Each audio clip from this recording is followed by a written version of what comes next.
ngicela ukubonga i-leadership ye-youth ngokuthi ingicela ukuthi ngibe khona ebese ngicela ukuxolisa before ngibingelele nje ngicela ukuqala ngokuxolisa funa ngabe kade ngifikile but bengibanjwe ama-virtual meetings bekumele kube khona i-live ebino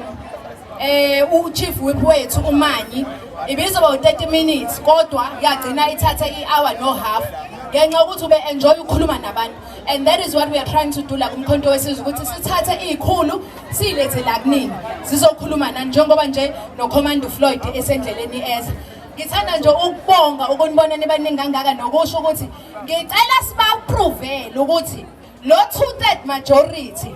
owethu ngithi mina ngisho ngabe kuthiwa ibhasa niliboni ngakini ngomhla ka-15 gibela ilifti thola itekisi yenza noma yini ukuthi ufike lapho mina ngize ngomhla ka-15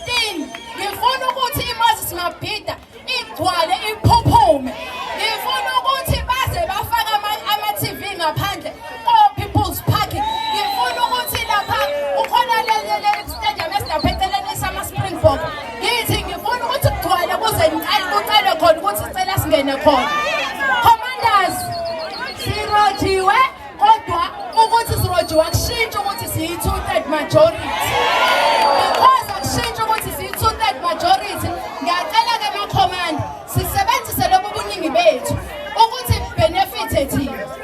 ngiyanibingelela ngiyabonga ubukhona benu ngixolisa ukuba late akhomanda ngendlela okusetshenziswa ngakhona kumkhonto wesizwe njengamanje akusalala and uthe uCommando Floyd wonke umuntu uwu-coordinator meaning wonke umuntu ufuna athole umuntu wakhe azoza naye elapha eMoses Mabhida ungafiki wedwa musu kuba nomona nomkhonto umkhonto owethu sonke izani ngobuningi benu eMoses Mabhida i-transport izobe khona it's being prepared but ngicela ukuthi silandele i-page lomkhonto wesizwe la ku-TikTok igama lakhona kuthiwa umkhonto wesizwe 1 lelo page likhipha yonke into eyenzeka kumkhonto wesizwe mangabe kukhona i-statement esikhishwa ubuholi usithola laphaya mangabe kukhona i-live kumele wenzeke uthi yonke into yomkhonto wesizwe ukuze iy'ndaba zomkhonto wesizwe sizozizwa from umkhonto wesizwe singazizwa ngabantu siyezwana amaqabane kaNcamalala hayi siyabonga kakhulu ngithi amandla phakama Ncamalala phakama malibuye izwe lethu malibuye masibuye isithunzi somuntu omnyama masibuye phakama mkhonto wesizwe phakama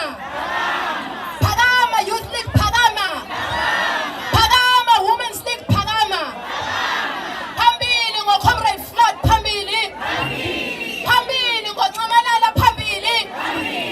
hayi ke maqabane kaNcamalala asithi simlinde uFloyd kodwa sebemsimlinda ngengoma abantu abakhipha amafoni abo bangene lapha ku-TikTok umkhonto wesizwe bawulandele bamemane ngoba njengamanje in order for us ukuthi nikwazi ukukhuluma nalabantu abaphezulu very soon we'll be hosting uchair and siyafisa ukuthi sibambe uNcamalala abe kwi-live so ngicela ukuthi niwuvakashele loya live wakwa-TikTok because uzolekelela kakhulu ukuthi niyikhulumele umlomo nomlomo noNcamalala ngiyabonga Siyabonga Khwenande. Okay, ngaphandle kokumosha